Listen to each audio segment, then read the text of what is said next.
No hablen, no hablen. Pueden reírse, está bien.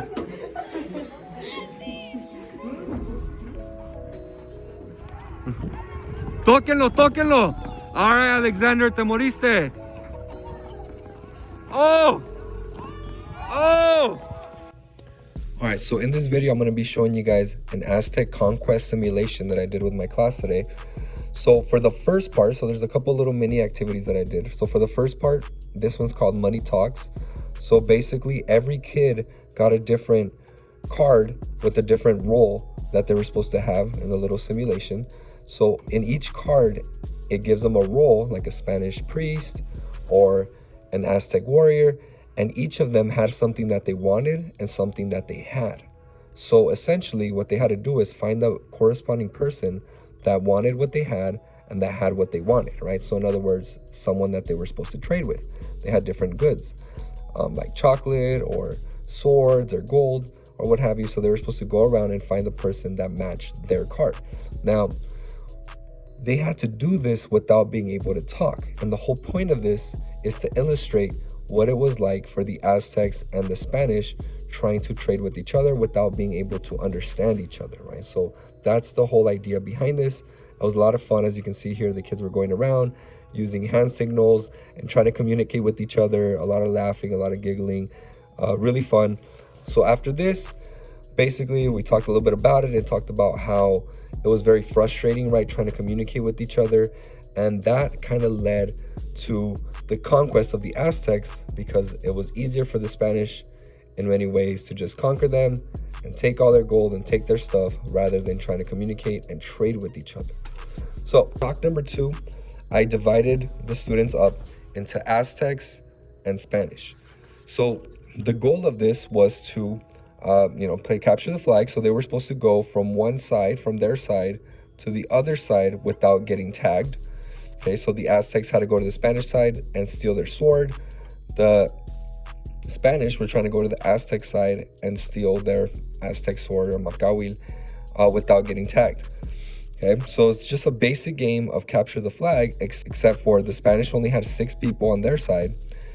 Because obviously in the beginning, the Spanish only had very few soldiers and they had guns with them. So the guns were dodgeballs. So that was kind of like their long range weapon. So they could hit the Aztecs from any range. And so the first round they played, and usually the Aztecs were able to win, right? They had overwhelming numbers. We had like 30 against 6. So it was kind of an easy match, right? The Aztecs usually overran the Spanish. And this was meant to kind of represent La Noche Triste, right? That first encounter where the Aztecs are able to beat the Spanish pretty overwhelmingly. So after that, I bring the students in and I explain to them what I kind of just explained. This is kind of like the Noche Triste. Spanish are outnumbered. It was an easy victory. But now I tell them, as we know, there was a disease that went around, smallpox, that killed about half of the Aztecs. So I take out about half of the Aztecs, put them on the side and say, okay, you guys are gonna have another role to play, but for now, you guys are all dead. Essentially, you guys are out of the game. So we play round number 2. Now the Aztecs have less people. And again, the Spanish stay with 6. And it was a pretty fair fight, right? It was kind of, usually, depending on the class, it was pretty much a standstill, right? It was, no one really won, kind of dragged on. And after some time, after a couple minutes, I bring them together again and I tell them, okay, so after the Aztecs lost about half their guys, the Spanish also had another advantage, which is they recruited other native allies that would help them out in their fight against the Aztecs, because they hated the Aztecs, right? So I get all the people that I had said were dead, and they basically joined the side of the Spanish. And this is the 3rd round, and it is a pretty quick round, right? It's overwhelming with the Spanish with their guns. And I also had them use swords, right? If the Aztecs got on their side, they could also, quote unquote, stab the Aztecs.